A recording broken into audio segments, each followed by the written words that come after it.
يوم ذكرت الله وعظمة الله غدا عندي كالذبابة. أي إنسان تهابه تذكر عظمة الله سبحانه وتعالى بإيمان باستشعار، والله لن ترى الشيء وسيراك كل شيء.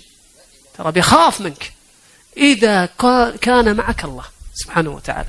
هذه الجزئية الأولى، قضية تقدير الذات. أنت كبير بربك، بعلمك، بأخلاقك، بمواقفك، بمبادئك، ليس بممتلكاتك ولا بألقابك ولا بأي شيء آخر.